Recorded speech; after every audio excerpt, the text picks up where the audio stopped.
흔히 재난영화라고 한다면 우리가 공감할 수 있는 위기가 부여되어야 합니다. 영화 투모로우와 같이 전세계적 빙하기가 찾아온다든가, 영화 터널에서와 같이 우리가 일상에서 익숙하게 접하는 터널이 무너진다든가 하는 식으로 말이죠. 바로 이런 점에서 영화 백두산은 좋은 선택을 했다고 생각합니다. 백두산은 아주 오래전부터 화산 폭발의 위험성이 제기되어 왔습니다. 주변 국가 일본과 중국에서 지진이 일어나고 있을 때 항상 안전지대인 줄 알았던 한반도에선 백두산도 언젠가 폭발할 것이라며 여러 과학자들이 각종 시뮬레이션을 내놓았고, 민간에선 각종 괴담이 얘기되어 왔습니다. 한반도라는 우리의 생활 공간을 재앙의 상황에 빠뜨려 관객의 공감을 샀다는 점에서 영화는 훌륭한 선택을 한 겁니다. 그래서인지 영화는 나름 볼만했습니다. 개연성이 부족하고 스토리는 너무 뻔했지만 어쩌면 우리에게 일어날 수 있는 일이라는 점에서 공감하면서 볼 수 있었던 것 같습니다. 크리스마스를 맞아 가족끼리 가볍게 볼만한 영화 백두산 리뷰입니다. 제 리뷰에는 스포일러가 포함되어 있습니다. 감상에 주의하시길 바랍니다.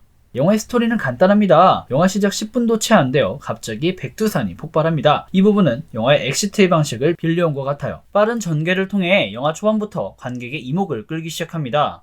이후 오래전부터 백두산에 대해 연구해온 지질학 교수 강봉래는 청와대 비서실장 전유경에 의해 뒤이어 있을 2차, 3차, 4차 폭발에 대한 대비책을 세우게 됩니다. 흔히 이런 재난영화에서 등장하는 박사 캐릭터죠. 그리고 강봉래가 짜놓은 계획을 바탕으로 저녁을 하루 앞둔 특전사 폭발물 처리반 대위 조인창은 임무를 부여받게 됩니다. 북한에 감금되어 있는 스파이 리준평과 접선해 북한의 핵무기 창고를 찾아낸 후 핵탄두를 가지고 화산 근처 광산으로 가 폭파시키는 것이죠. 백두산 화산 내에 있는 마그마방의 압력을 낮추기 위해서였습니다. 과연 조인창은 작전에 성공할 수 있을까요? 영화 백두산 리뷰입니다.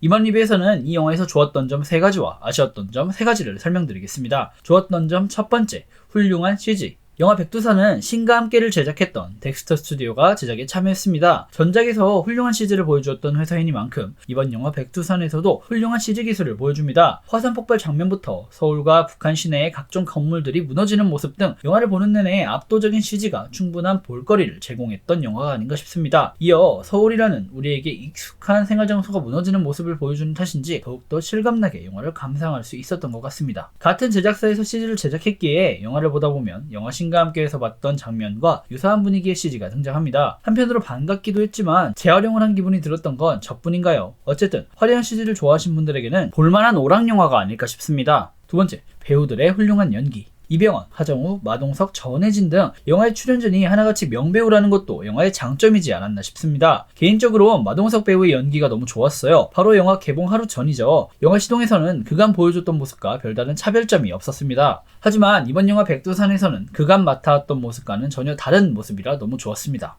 이병헌, 하정우의 케미도 너무 좋았습니다. 백두산 탄광으로 가는 로드무비로서 주인공이 서로 엎치락 뒤치락하는 모습이 너무 재미있었어요. 서로의 목적을 위해 속고 속이는 과정에서 우정이 생기고 결말로 가서는 감동으로 향하는 진행이 가족영화로서는 딱 좋았던 것 같습니다. 세 번째, 현 사회에 대한 비판. 영화는 백두산 폭발이 일어나고 난 뒤 미국이 주한미군을 철수하는 모습을 보여줍니다. 현재 주한미군 방위비 문제가 여전히 해결되지 않고 있죠. 영화는 바로 한반도의 위기 속에서 주한미군이 동맹 관계가 아닌 실익을 위해 움직이는 국제사회의 냉정한 모습을 보여주고 있습니다. 미국이 과연 우리의 진정한 우방인가? 라는 물음과 동시에 전시 작전권도 제대로 확보하지 못하는 대한민국이라는 나라에 대한 비판을 담고 있다는 점에서 저는 굉장히 긍정적으로 봤습니다. 어쩌면 이는 재난영화라는 내용에서 동떨어지는 부분일 수 있습니다. 하지만 한 국가의 재난 상황 속에서 미국, 중국 등 관련된 주변 국가들이 어떻게 움직이는가를 묘사했다는 것은 현대사회의 재난이 단지 한 국가만의 것이 아니라는 것을 드러내는 현실성 묘사의 한 종류라고 생각합니다. 그럼 이제 아쉬웠던 점도 이야기를 해야겠죠. 첫 번째, 뻔한 진행.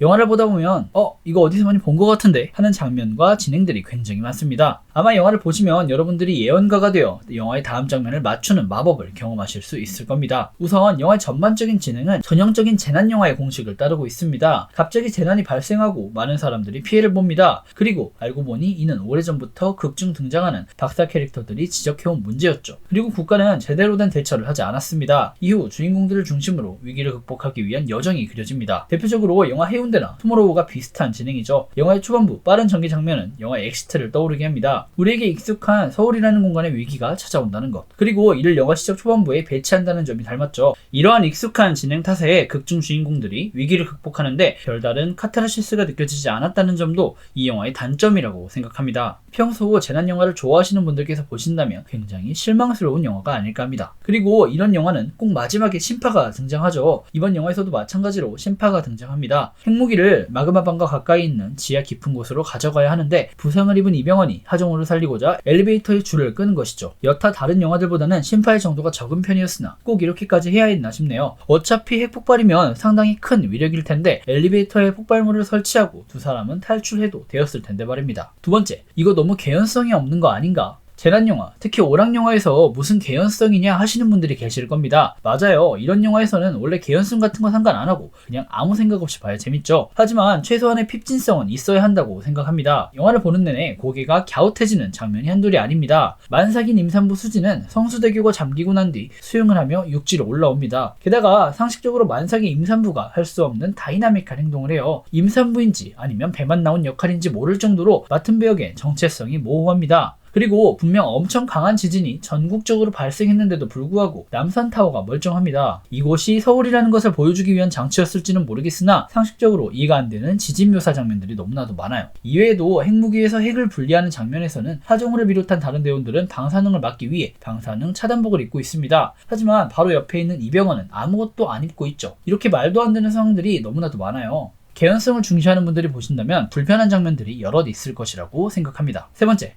북한은 어디 갔을까? 영화 속 재난은 남한만의 상황이 아닙니다. 백두산 폭발로 가장 큰 피해를 볼 곳은 북한과 북한 중국의 국경 지역이죠. 그럼에도 불구하고 영화는 북한의 상황을 묘사하지 않습니다. 북한에 잠입한 하정우 부대원들은 총 한 발 쏘지 않고 북한을 활보합니다. 북한에서도 지진이 일어난 후 각종 사회 문제가 일어났을 거고 다양한 혼란이 있었을 텐데 주인공들의 원활한 활약을 위해 북한이 사라져버렸습니다. 적어도 화산 폭발로 인해 중국과 한국, 북한, 미국 등 각국 정부의 입장 차이를 통한 갈등 묘사를 해야 하는 게 좋은 선택이 아니었을까요? 이 과정에서 영화 공주와 같이 북한과 협력하는 등 다양한 방법을 통해 백두산 폭발위기를 극복했다는 스토리로 전개하는 게 차라리 더 재미있었을 겁니다. 지금까지 좋았던 점 3가지, 아쉬웠던 점 3가지를 말씀드렸는데요. 이외에도 코미디가 별로였고 각종 배경 등이 너무 커서 대사가 잘 안 들렸다든가 영화 초반부 빠른 전개로 인해 관객들에게 재난 상황에 빠져들게 만드는 것까지는 좋았으나 이후 너무 단순한 전개로 인해 점점 지루해진 것은 영화의 단점이라고 생각합니다. 하지만 전형적인 로드무비로서